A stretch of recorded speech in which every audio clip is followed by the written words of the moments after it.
You're listening to Your Rivers Are Wrong, the podcast. My name is Merle. I'm here with my good friend Dante, and we're here to build worlds and tell their stories. So sit back, relax, and enjoy.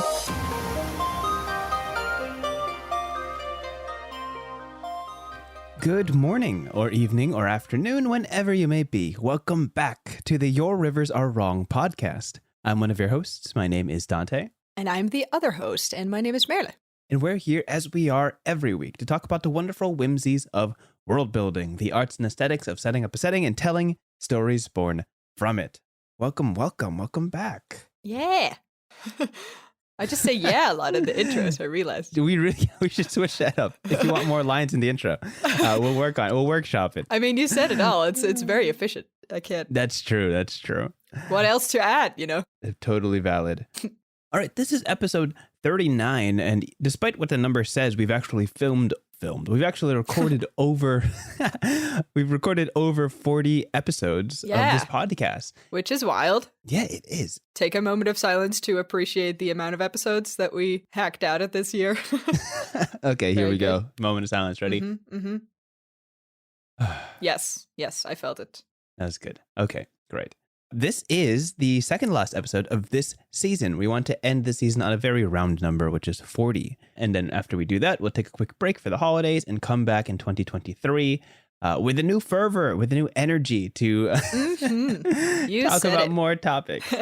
We'll take the time. We have a couple of plans. We have a plan, actually, to digest a little bit more of the classic media that we've been missing out in our growings up. So we're going to watch those movies that everybody keeps telling us to watch.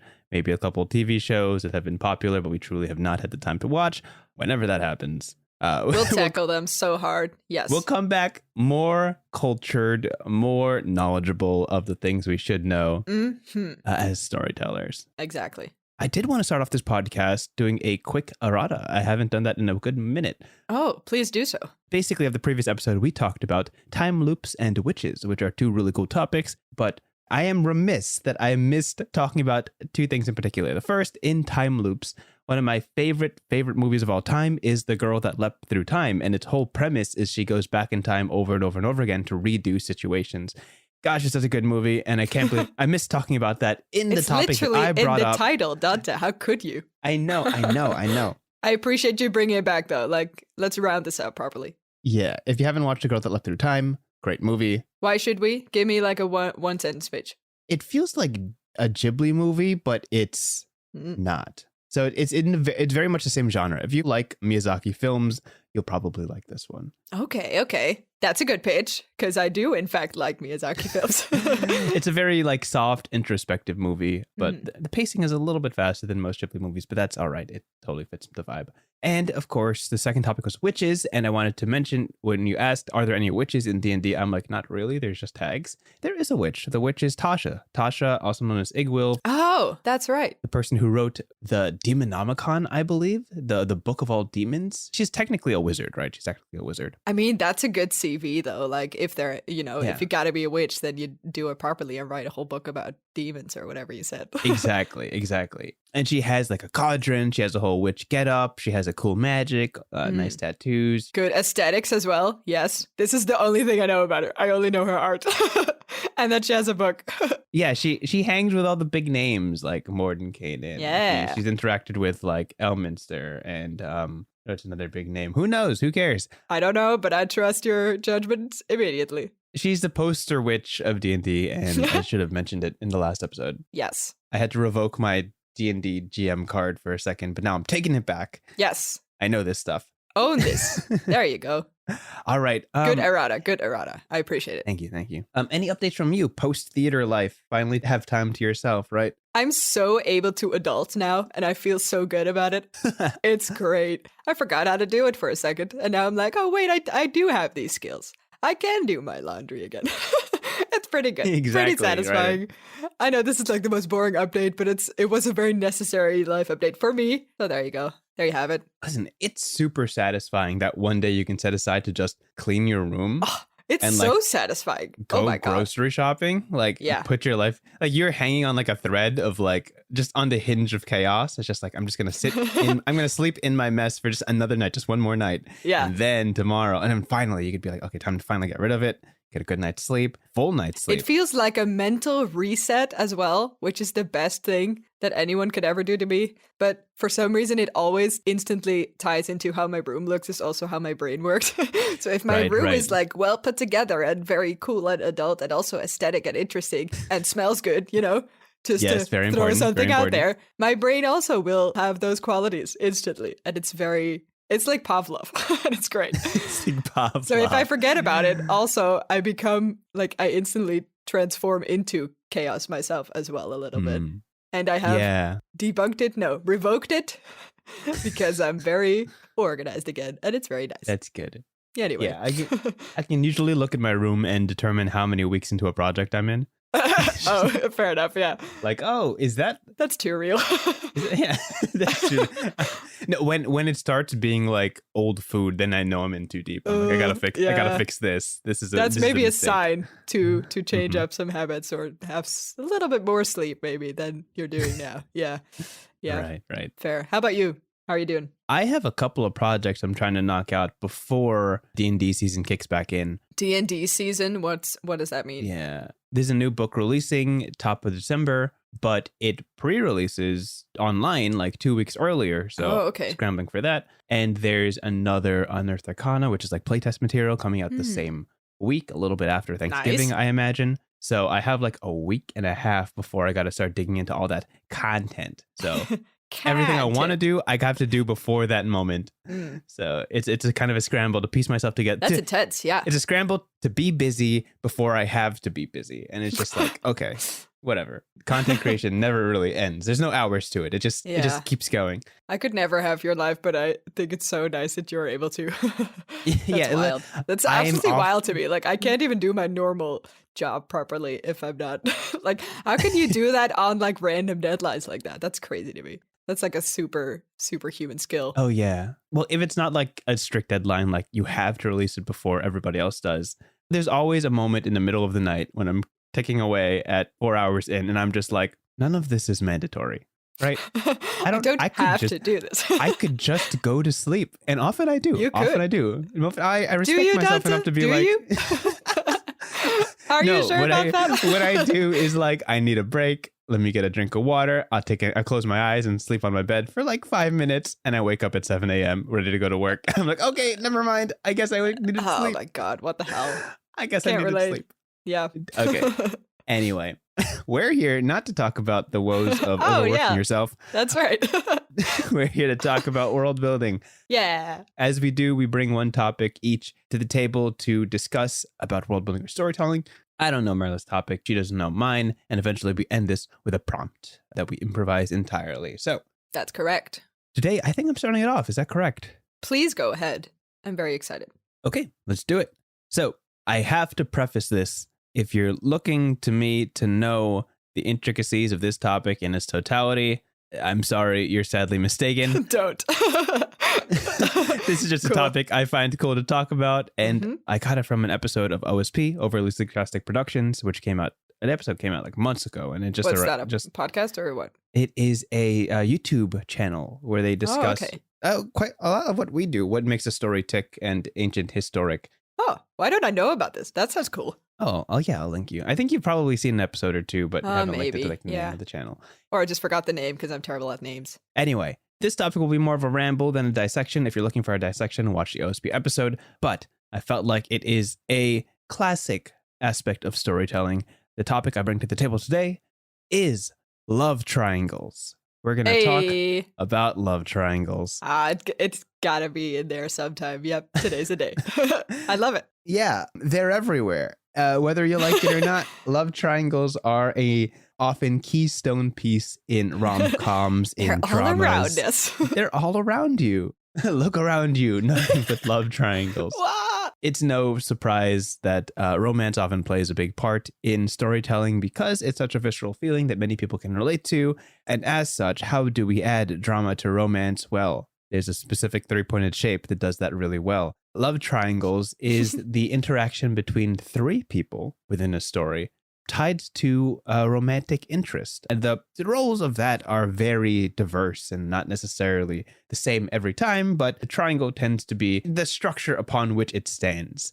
And I gleaned most of this from the OSB episode, so please check that out when you can. But there are a number of different love triangles. You can't just categorize them all as the exact same thing, and I kind of wanted to parse through the differences between them. The example of the first love triangle and the classic love triangle is the first person being the love focus, main character, protagonist, whatever it may be. And the other 2 points of this triangle are 2 viable love interests, right? There's the main character, the high school girl who's struggling through whatever major she's doing. And then there's character B, who's like cool, suave delinquent, rides a motorcycle to class, wears a leather jacket, super edgy, super enticing, super dark, you know? And then there's best friend, nerd, grew up with them, knows the main character really well, but doesn't quite have that X factor that the main character is looking for. And there's some weird amalgamation of a connection between the two, where the main character protagonist, while she's still balancing life and trying to figure out the plot of the actual story, has these two kind of lingering on the side as the possible endings to a conclusive story. Love triangles. Weird. And usually kind of frustrating. It's true. Both are true. Yeah. And there's another one that I kind of wanted to put a spotlight on. There's a couple of them, but this is one that I find to be often the most engaging personally. Right. And that is when 2 characters are, for all intents and purposes, in a normal everyday setting, on a normal Tuesday, they should be together, right? They're just good for each other. They have good chemistry. They match really well. Sure. But character C comes out of nowhere from out of the blue, and due to circumstance, character A and character C are linked, despite the existing chemistry between character A and character B.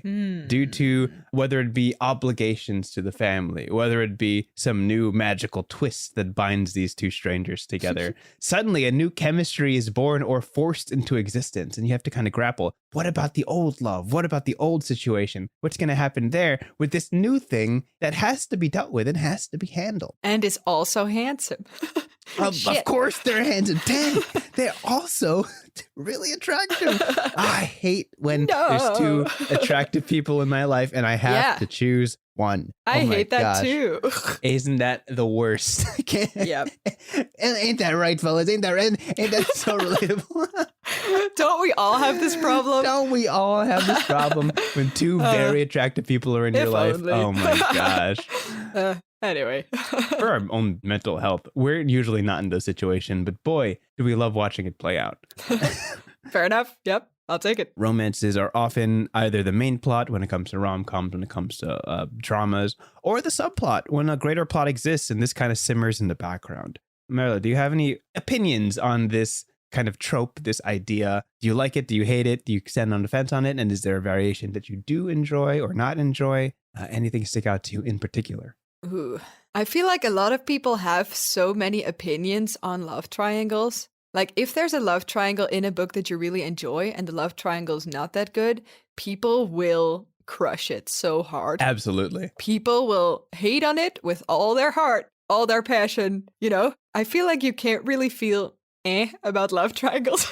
You either are super satisfied by it or you absolutely hate it with all your heart. Right. And I feel like I've never really read a book where I was really into the love triangle that much. I have read many books where I absolutely disgusted the love triangle in it. I feel like the only one that comes to mind that I didn't hate like a lot, that I kind of was mad about, was the Hunger Games one. That one was kind of valid enough, but it didn't really have to be there for me. But then I didn't hate it because the book was still really good, I guess. But also I didn't really care about either of them too much. So right. I'm not sure, you know, so I've never really had a book where I was like, you gotta read it because the love triangle is just chef's kiss, you know? Right. And I feel like I'm waiting for that moment because I feel like there's a lot of opportunity in the format here. But I haven't come across it yet. People have been trying for centuries, man. There's a lot. It's not that this book has to be written. It's that you have to find it because fair. Love triangles are everywhere. Okay, so how about we dissect that a little bit? Let's talk about what is like satisfying and dissatisfying about love triangles. Because again, like you said, there's no tepid feeling about love triangles. I think like we always fall to one side of the mountain on this. Yeah, kind of. Yeah. We could start with the bad if it's easier to visualize. One of the big reasons I don't like love triangles is that they take forever to resolve. They're sometimes very frustrating to have like two love interests and the main character in a rom-com can't choose one by the first like 15, 20 chapters. I have to, this is on my mind. Going. Yep. When I thought of love triangles, I have to talk about this series. And it's by the wonderful writer that wrote one of my favorite defunct mangas, Double Arts, which I've talked about in previous episodes. They also wrote Nisekoi. And some of you guys hearing this are already fuming, right? Because Nisekoi has a cast of lovable, wonderful, quirky characters, and it's a joy to read. I truly like Nisekoi. The problem is that it's presented with a love triangle in the first chapter, and it doesn't resolve until 300 something chapters in. Whoa. That sounds tiring. It's every single chapter is will they, won't they? Oh, they're making a little connection, but it breaks at the end of the episode. I'm just like, dang it. That's the most frustrating thing. I don't even want to like read it now because of this. And often it's because one character is dense, two characters are dense, or three, one is like, we can't do this. It's not how I really feel. Yeah, it's not acceptable. Oh, okay. Yeah. For a very quick premise, characters A and B are childhood friends and have been charmed by each other for most of their upgrowings, but, haven't made the connection because, they're young and innocent and don't know romance yet. But character C comes crashing in and his main character's dad, who's like part of a mob, basically, says, hey, there's another mob across the river. We want to stop feuding with them. So you're going to start dating their daughter. Okay. Well, meet character C. The daughter's character C. Your daughter's character C. Yeah. So you guys are a couple now on paper in front of everybody. Guys start dating or whatever. And then it's just like, but I don't really like her. Actually, I don't like her. Just straight up. Like, so now there's this tension. Now character A and C are supposedly dating, quote unquote, and character B feels left out because, they've been charmed by character A this entire time. And like that balance is like, okay, come on. That little dynamic, obviously the will they, won't they romance between the three characters are just, it's persistent. It goes throughout the whole season. And like 300 chapters in, I love the characters. They're great people. But boy, make up your minds. Please, make up your mind. Yeah. I feel like this is inherently true about any love triangle ever in any kind of media. Like, make up your mind, and then they never do because that's the point of a love triangle. Like, it's a triangle. It's not a lie. It's not like 2 dots. It's 3 dots for a reason. And we will stay with the dots forever until it's like the last chapter. Yeah. And you know what I also hate about that? That very often it's not very satisfying to finally know the conclusion because you're just, or at least I'll talk for myself, but because I will just be so fed up with the whole sort of hassle of it. It's so, and when they so finally, frustrating. Yeah, when they finally do make up their mind, I'm like, well, thank God. Did you have to like take 100 chapters for that? Cool. Okay, well, and then I'm not even satisfied, even though they are together, which also has to do, I think, with whether I like the characters or not. I just wanted to bring this up because if I kind of don't like either of them, I won't care for it. I won't care at all. Or if I like one of them, I also won't care because I really want them to be together and that's it. And I don't want the third person constantly involved. But then also, if it's a love triangle, I feel like if you hate one of the options and you love the other of the options or the second option, you're really not going to like the interactions between the one that you hate, right? At least that's how I work. Then I'm like, why are you investing in this stupid person? Stop. It's just suffering all the way down. Please, this route, please just go this way. And then we can, the book will be nice. Now, I have to tell you, Mela, that's exactly where the author wants you. Right there in that pocket. Yeah, but I mean, I don't know. I feel like it's more interesting when both characters are complicated and interesting. Yes. And it's really not that interesting for me if I just hate one of them. Then it's just frustrating because it's not being resolved. at all. And I'll also start caring less about the main character because I will find him or her or them very dumb for constantly interacting with this person that's obviously stupid. You know what I mean? Yeah. Right. Like this whole thing basically hinges on investment. How much do you care about the well-being of the characters in the triangle, right? Mm-hmm. And one of the most frustrating things is when they start compromising the correct decision with something like dangerously foolish for like love. In what way? When love is the B plot, when it's not when the main character has to save the world, right? By the way, yeah.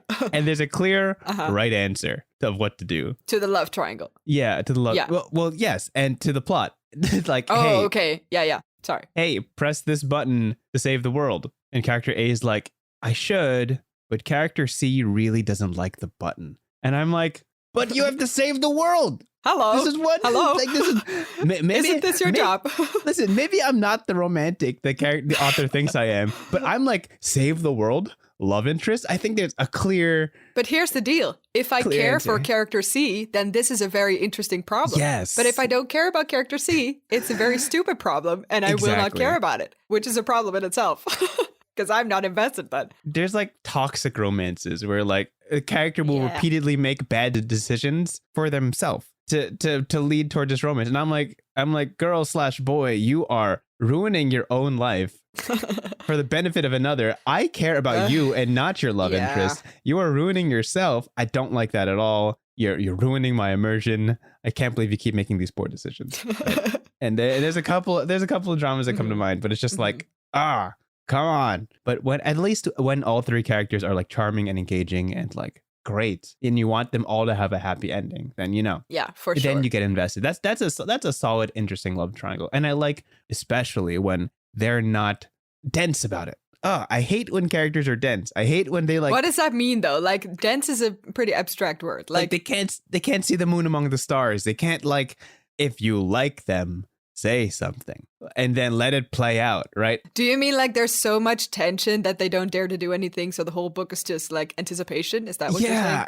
Okay. That's so frustrating. Got it. Yeah, it's pretty frustrating. Most of us deal with that all throughout life. We don't need people being indecisive in our stories. You're in a story. Be decisive. Move, you know?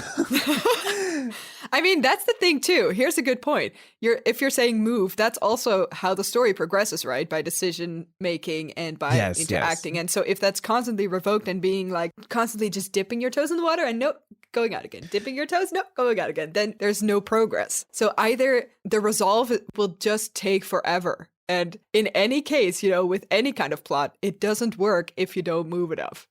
For any character doing anything. And this also counts for love triangles. If you don't try, or if you don't, say no to a person, then nothing happens. And we just keep being at this point of will they, won't they? And that's cute if it's well done and ends after some time. But if it doesn't, I'm getting fed up real quick. You know what I've just realized? It's a revelation of just discovering after what you just said. I always root for the character who confesses first. Because that's brave, right? And I know that in most situations, this is not the person who wins at the end. Usually they're like a character C. That's true, yeah. Who's playing like second fiddle to the dynamic between characters A and B. Mm-hmm. And the character C is like, hey, I like you. If you ever want something to happen, let me know. Just know that this is the truth. And everything I do is like, because I feel this way towards you. And I'm like, yes, thank you. Wow, if only characters A and B could do this and end my suffering, then if only people communicated in this book. I would really enjoy this. Yeah, I'd really enjoy this romance. Because like if character A and B are just like, hey, I kind of like you, let's try to make this happen. And the story just plays out, but them like in a relationship and working through an often untold story of what it looks like when people are actually in a relationship while trying to save the world. Like, I hate the pining part. I've said it before, I enjoy like Regency. I enjoy all these like rom-coms and dramas. Those are fun, but only when the characters are decisive. Only when they're decisive. When it's like the will they won't they, and it seems like they're just doing this because they don't have ideas for episodes 3 to 8, then get me out. Get me out of this plane. Like, give me the parachute. I'm jumping. Like, I love the passion in this rant. It's great.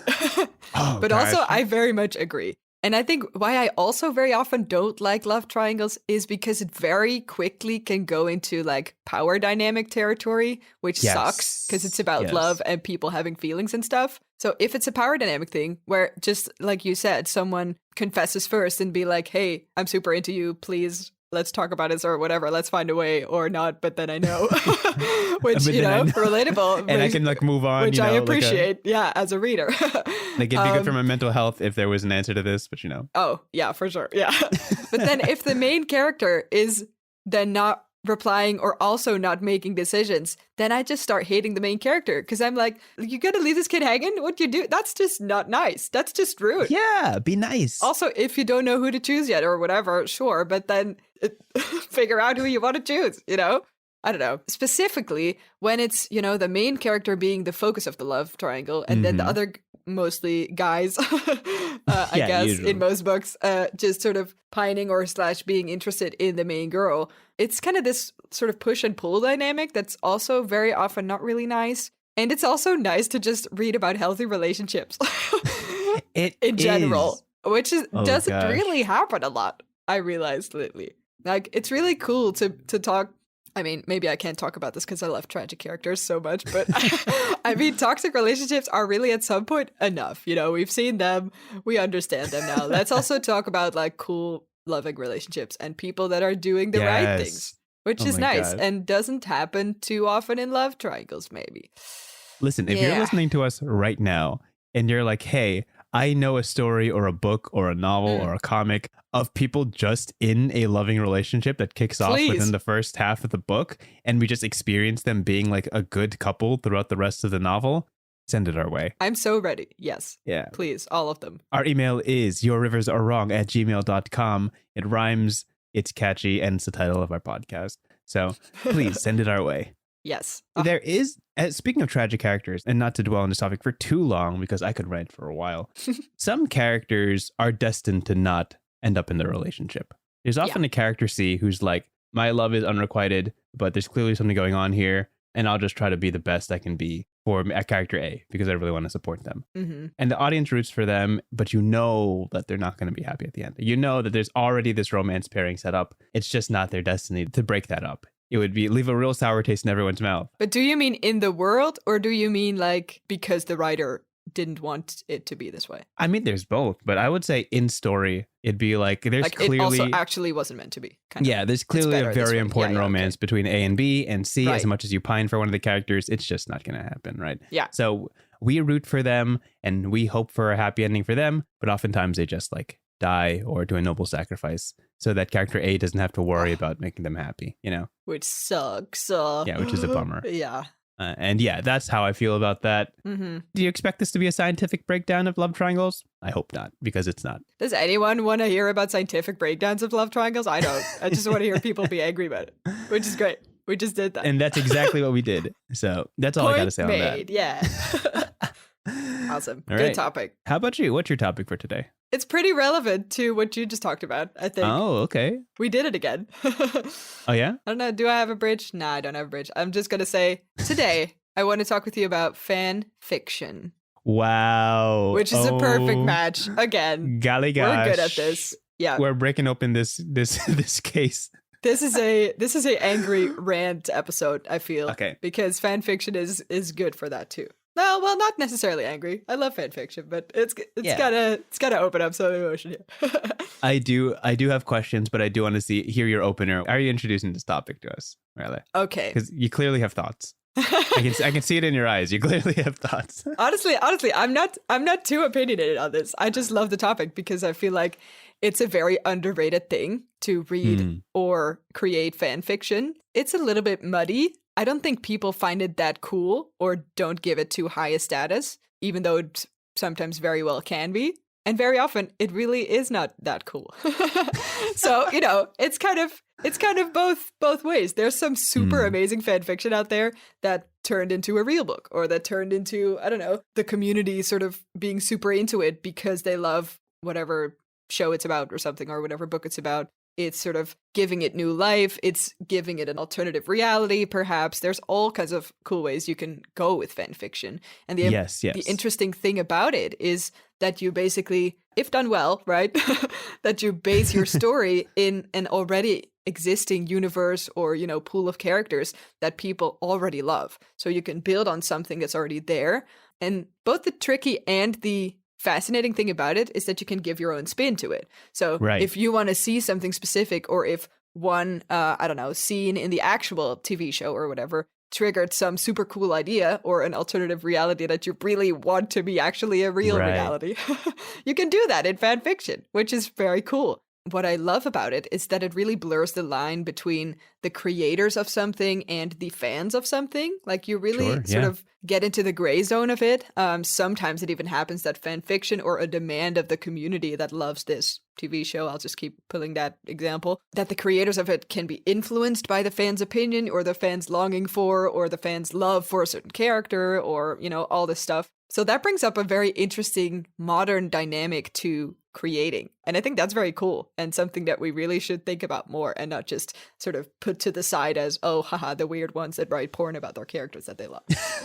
That exists too. I'm not going to lie, but true. There's a lot of other aspects to this that I think it's worthy for discussion. So there you go. Yeah, absolutely. Fan fiction has always existed in that they kind of sanctioned off in that quote unquote weird corner of the internet where people obsess over characters of their respective favorite series. Yes. Correct. But that's not always the case. There are fantastic writers who write fan fiction. Can I speak on any of them currently? Not really. But if I ever am looking for closure between a character who simply did not get enough screen time on my favorite series, all those character C's that have disappointing endings, I can reliably turn to fan fiction. Maybe reliably is a strong word here. I can optimistically turn to fan fiction. Sure. Yeah, that's a better phrasing. Yeah.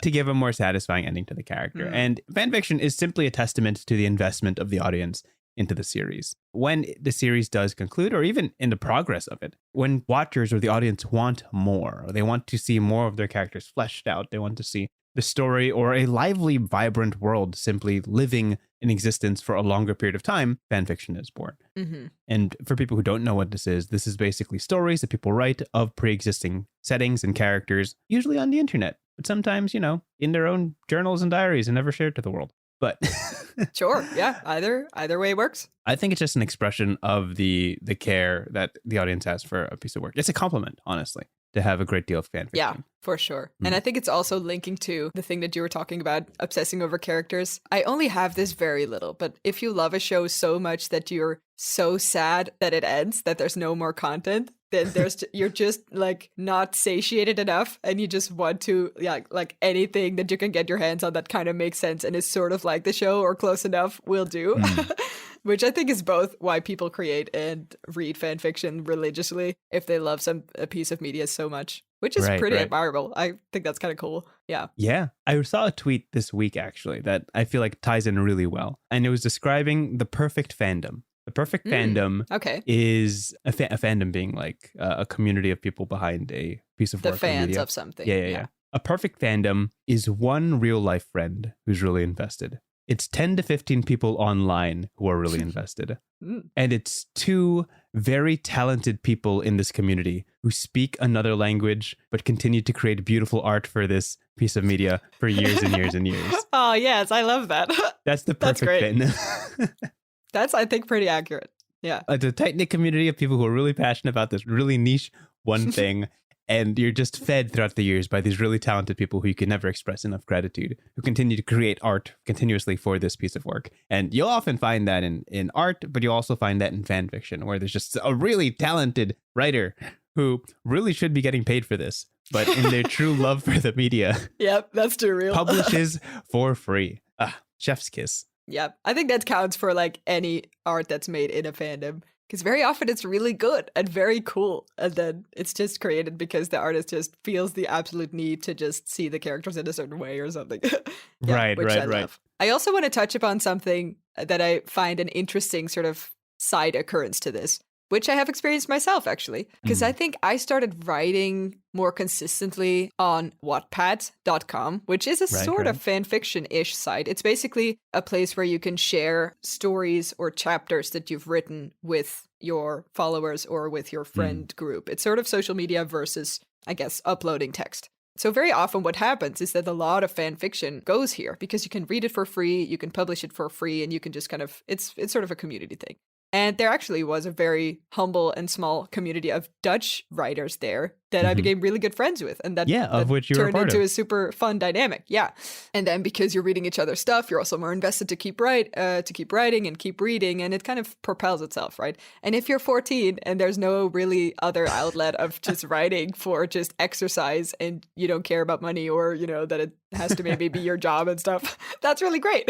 That's a good place. So that's really fun. And what happened there is that sometimes, and I think this counts for many of these kind of places, right? I think there's also fanfiction.net or something like archive.com or something. Yeah, AO3. Oh, yeah, right. All these kind of places or other types of like forums and stuff. A lot of versions of things start popping up because, for instance, back then I was super into the Hunger Games, right? Still am, but then it was a new cool thing to be a part of, right? Mm-hmm.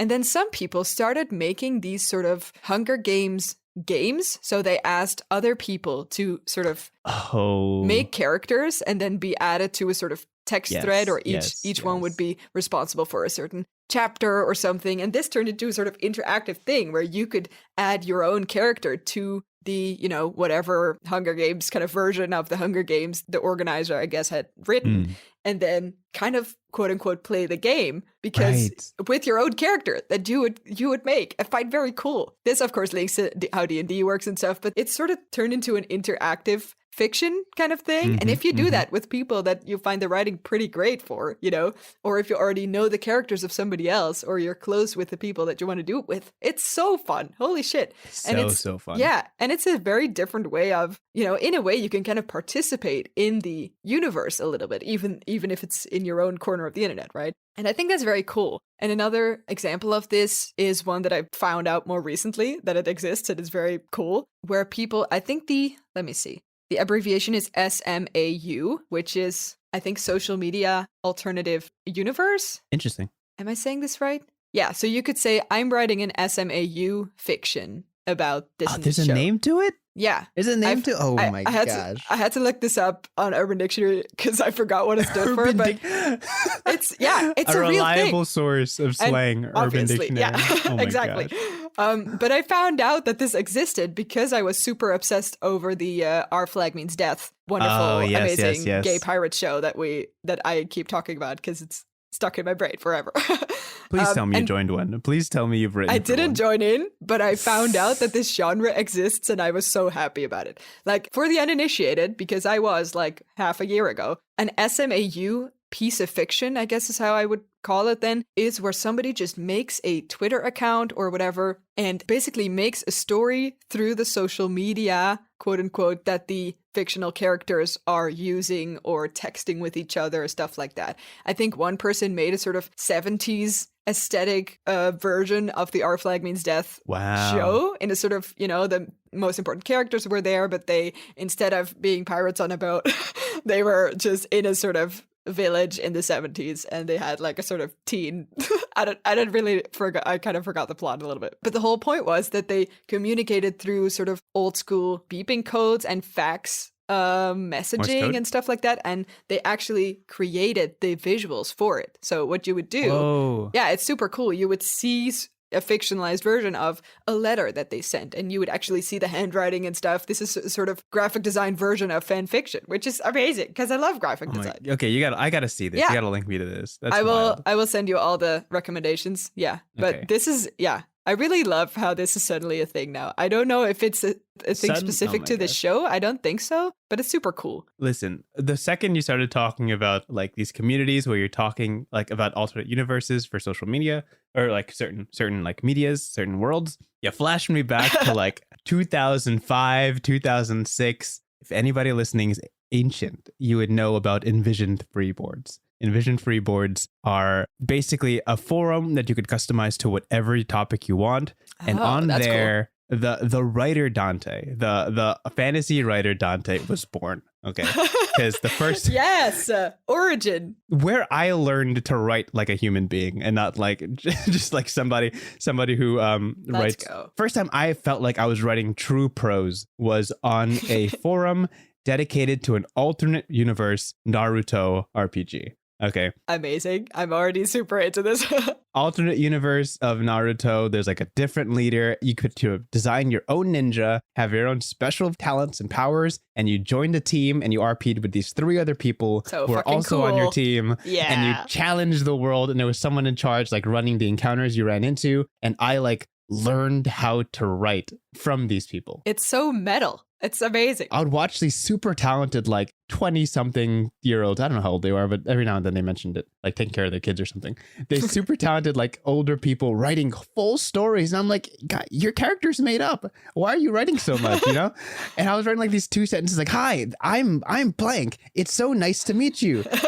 Exclamation point. And eventually it became like, Hiko Saito looks into the distance, seeing the fog ahead. You know, you have those this moments is so where it's just relatable. like, where it's just like I saw myself improving because I wrote so much, right? And that led into doing skits for college. That led into learning about D&D and feeling right at home so much because it tapped into that exact same bone. I was born from the world of fan fiction, I suppose.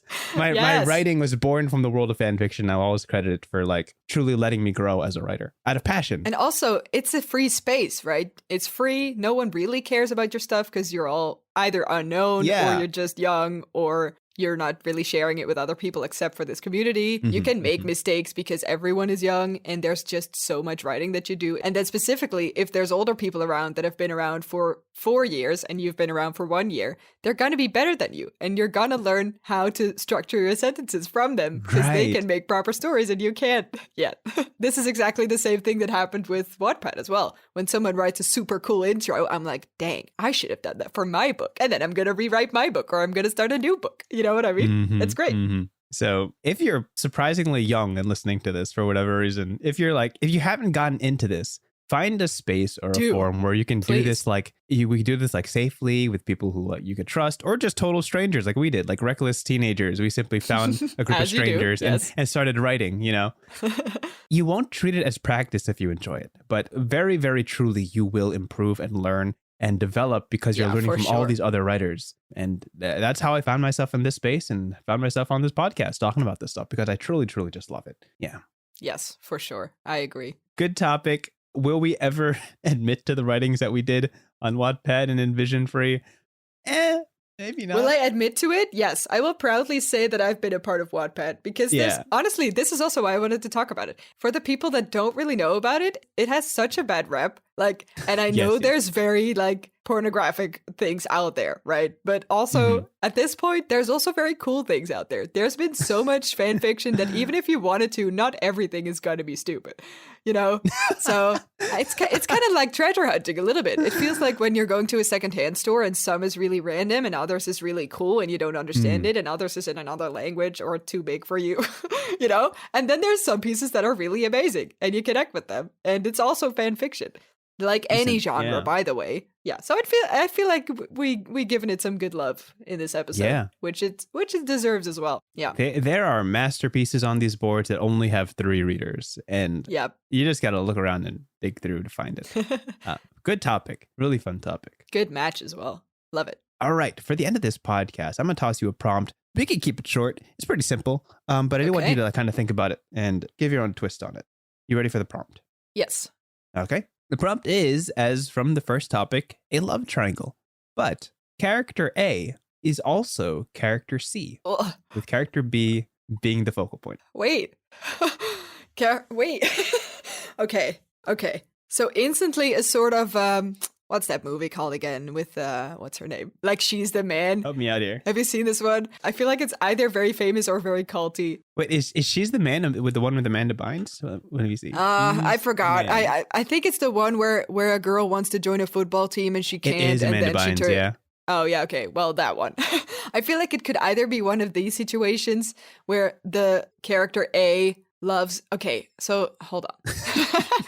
Is character A/C the main character? No, I think whatever you want. Okay. Yeah, I feel like this has got to go into like proper classic rom-com territory where we have like a makeover scene where we have somebody for whatever reason pretending to be two people, maybe like Hermione style, where it's like, well, I just want to take all of these classes. I'll just do all of them and pretend like I don't. What? How is this Hermione style? Going back in time? Like, no, not back in time, but I mean, like being in two places at once is what reminded it. Okay. Yeah. We're not going to go into time loops again because that prompt was like went off the rails real quick.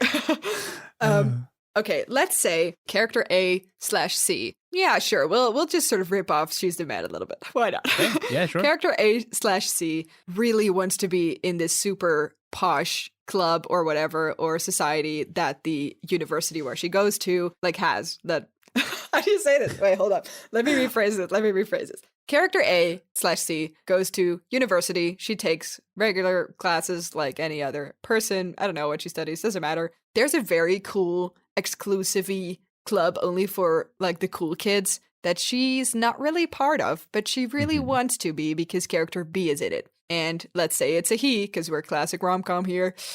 And gays don't exist in classic rom-com, I guess. No.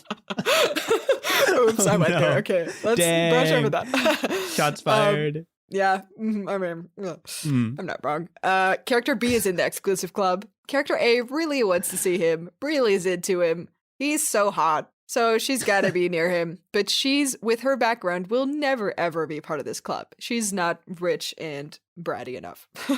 Sure. So her options are limited here. And instead of like just talking to him like a regular person and trying to, you know, be cool and professional about it, she doesn't, because it's more interesting for the story. And instead, she goes to her very best friend that's also not part of this club, but knows about fashion. They have an awesome makeover scene, like Hannah Montana, wigs and everything, where her friend, who is, you know, pretty good at the faking it game, because she's got to have some, like, confidence in this whole plot, introduces her, I guess, maybe as the new kid that just moved in and is just moved to this place and is just gonna be, like, a little bit of an exchange student and just following some classes. I don't know how she's gonna do this, like, in terms of... We don't have to dwell on it. We don't. It doesn't it's matter. A rom-com. No, rom-com. It's possible. Because rom-com, yes. Because rom-com. She goes as the so-called character C to this club. She's completely lying about her background. She's saying she has all the money, all the interesting things that you need for this club. And the people that are supposed to get you in this club are pining over her. They think she's so cool. She's doing like the whole I'm too good for you, you know, performance, I guess is the word. And they just love her. Everyone wants to be her friend. She gets into this club, but only because she's character C and not because she's character A. But how does character B feel about all this? Yeah, that's interesting, right? I was thinking about that too. Because it's a prompt. I don't know either. Let me think. I feel like character B, are we going to be cheesy? Yeah, because it's rom-com. Character B turns out in the end, but we never knew it. Character B has always been a little bit fed up with the rich, posh kids culture and just wants to be a regular guy. He just wants to enjoy sports and, you know, hanging out at the mall and whatever. I don't know. I mean, rich people do sports. Rich people classically hate sports. Thank you, Marina. Yeah, thank you for clarifying that. I don't know how rich people work. What do you think I am? Okay. He just wants to be a regular kid. So he's in this club. He's getting all this attention. People find him very cool and handsome and also rich, but he's not really into it. So he really doesn't like character C because she's what a twist. Basically pretending to be rich and posh and famous She's because everything she wants he to be in hates. this club. Yeah. So, which is it? Look, okay. So how do we bring this in now? I feel like I think maybe character B. Okay, no, hold up. Maybe character A, sort of as herself, starts to gain a little bit more confidence because she, as character C, is becoming really popular and starting to understand more why the rich people are the cool kids of the school. And she's kind of understanding that it's not really necessary to be rich in order to be cool. Like she's getting sort of friendship with the rich people now because she's in the club as character C, and realizing that it's maybe not super interesting people and maybe it's not the most important thing to be a part of this club. So she, as character A, gains a little bit more confidence of it because she's not so obsessed with it anymore, I guess. Which is interesting to character B, because now she's confident and also not part of the rich people. And he's Yes. like, wow, that's kind of who I want to be. So they get very close, but then somehow she's still this character C, and she has to explain that at some point to him if they get like Yes. interestingly close. You know what I mean? So okay, so do we have to end this? How does this end? You don't have to I mean, end this. You could leave it up to. It seems like one of those classic reveals being like, you were character C all along. You've deceived me. My heart is broken. This That's cannot probably be a what thing. it is. Sad montage, playing a little bit of Nickelback in the background, looking at old photos. And then the story ends with a climactic. I like both sides of you. I like your confidence, but I also like being how normal yourself you are. is enough. Yeah. Oh my gosh. A and Oh B my fall in gosh. love. The best friend who loves fashion, we're rooting for the entire time, gets no closure, and we turn to fan fiction to give her the story that she truly deserves. Yeah. Even though she's actually the best character. Yeah. Yep. This is what it is. Wonderful. This is so much shade. There's so much shade in this episode. I'm sorry. If you like throwing shade at your least favorite tropes in storytelling and world building, I mean, the they're right not place. per se the least favorite. I do really like cheesy rom-coms very much. I love makeover scenes. I feel like we talked That's about this true. before. So, It's true. I'm not against it. But I'm just very bad at writing love triangles, obviously. It's all about the execution. It's all about making the characters Yes. lovable and willing to commit emotions for. Anyway, Yes. fun topic. End scene. Listen, join us for our last episode next week. Aww. Last episode for the year, So episode sad. 40. Yeah. But in the meanwhile, as we end the season and we'll have a little bit of a break, it's a perfect opportunity for you to try to build a world of your own and Mhm. delve into that imaginative space that you truly have not had the courage to tap into. But boy, there is a really interesting SMAU. Am I getting that abbreviation right? That you just you're feeling called for. Find yourself there. Find yourself there. And Now's as you the do, time. Yes. now's the time. Now's the time. 'Tis the season. Actually, Twitter's dying, so maybe go to another website for that. But That's a concern real quick. Okay. but anyway, as you do, always remember the one thing, the one really important thing. Mm-hmm. Your rivers are wrong. Yep. Will we tackle this in the 40th episode? Probably not. But Probably stay tuned not. to find out. Hey. There's always a maybe. Always a maybe. Sure, I'll take it. See you next time. Bye-bye. Bye. Thank you so much for listening to this episode of Your Rivers Are Wrong. If you have any questions, comments, or ideas for future episodes that you'd like to hear us cover, feel free to contact us at yourriversarewrong@gmail.com. Our intro and outro music is written by Maarten Schellekens. Thanks for that. And again, thank you so much for listening.